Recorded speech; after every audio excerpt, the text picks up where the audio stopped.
All right, so thank you very much for coming through. This is question B1, which is coming from 2020 Science Paper 2, Chemistry.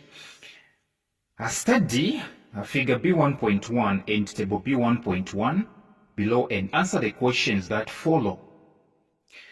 And so we have, these are three substances, and we have processes A, B, C.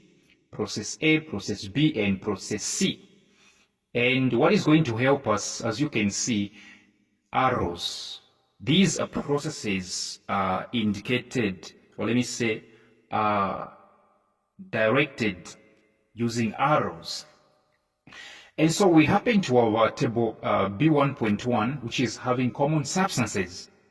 We have aluminum oxide, ammonium chloride, calcium hydroxide, copper 2 sulfate, iodine crystals, and water. Question A1, they are saying identify process A in figure B1.1. How exactly do you identify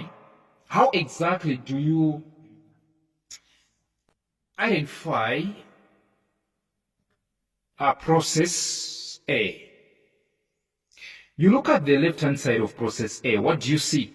You look at the left-hand side of process A, and what exactly do you see? What exactly do you see? You see a substance having particles arranged in a regular pattern, in a normal pattern, in a defined pattern. Of course, the substance on the left-hand side of process A is no other than solid. But on the right-hand side of process A, you realize that the particles in this substance are scattered, and there are a few. Definitely, this one is a gas. So in short, if you check very well, the process A is moving from solid to gas. So this is the change of state from solid to gas. Direct from solid to gas. That is sublimation. So process A is sublimation. Sublimation is the change of state directly from solid to gas when heated, and vice versa when cooled. Question A2, they are saying from table B1.1, identify two substances that can undergo process A. From table B1.1, identify two substances that can undergo process A. So as we can see, process A, or as we have answered, process A is sublimation.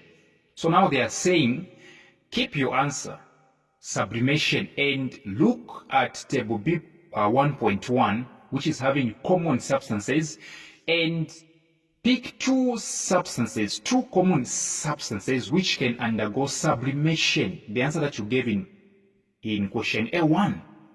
So, number one, we have aluminum oxide. No, it doesn't undergo sublimation. Aluminum oxide doesn't do that. In fact, let me just say that there are only 4 substances which undergo sublimation. Number one, iodine crystals. Number 2, ammonium chloride. Number 3, naphthalene. Number 4, solid carbon dioxide or dry ice. So here the answers are ammonium chloride and iodine crystals. Yes.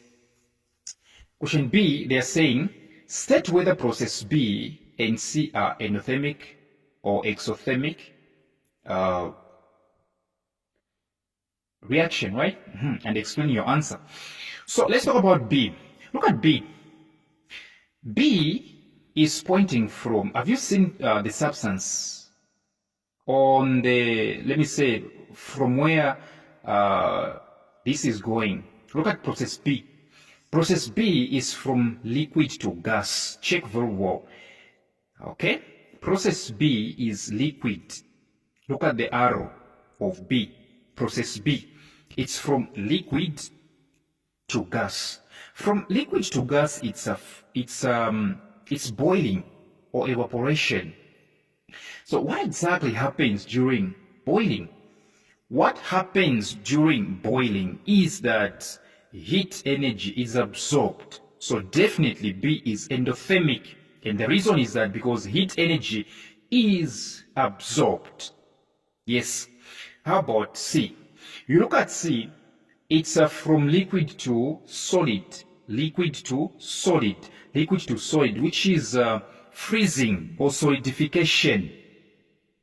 Freezing or solidification. So what happens during solidification? What exactly happens during freezing? Well, the answer is, what happens is that heat energy is given out. For your 25 degrees Celsius water to turn into ice, which means to drop to negative or 0 degrees Celsius, it means the heat energy is given out. So C is definitely exothermic reaction, okay, because heat energy is given out. So thank you very much for your time, and come for more substitutions.